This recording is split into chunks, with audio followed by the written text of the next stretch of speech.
Hello guys, magluluto tayo ng minced pork with salted egg.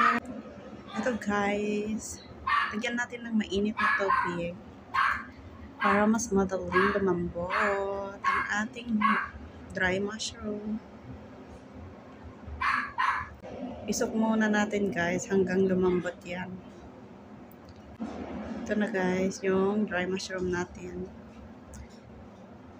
Tanggalin natin yung butil-butil niya.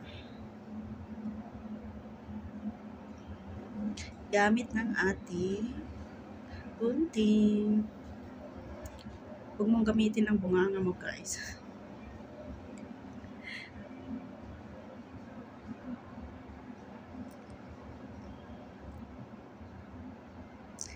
Ganyan lang ang paggunting. Yan na guys, i-mince na natin ang ating dry mushroom. Pwede naman tagtarin. Kaso tinamad na ako, kaya gumama na ako ng ganyan. Tamad na si Kunyang guys magtagtad. Mas madali na kasi pag nilagay mo na ganyan. O diba, mas mabilis. O diba, mas mabilis. O, tapos na. At saka ilagay na natin sa ating minced pork ang ating dry mushroom na mince. O, ganyan guys, kadali ang magluto ng minced pork with dry mushroom and salted egg. O, dyan guys, mag-marinate na tayo. Lagyan ng pepper, soya sauce, sugar,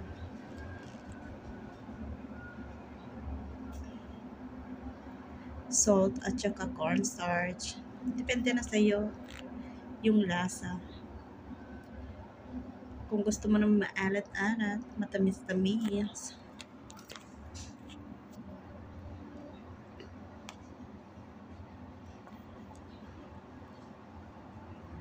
Yan guys, gamitin ko na ang aking kamay ang pag-mince. Tapos na, mamaya iluto na natin yan pagdating ng mga amo natin. Amo ko pala. Ito na yung minced pork na minorinate natin.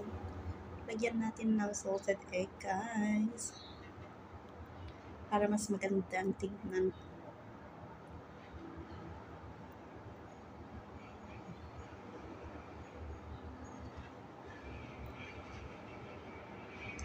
Ganyan lang ang paglagay guys. Tapos magpakulo ka na ng tubig.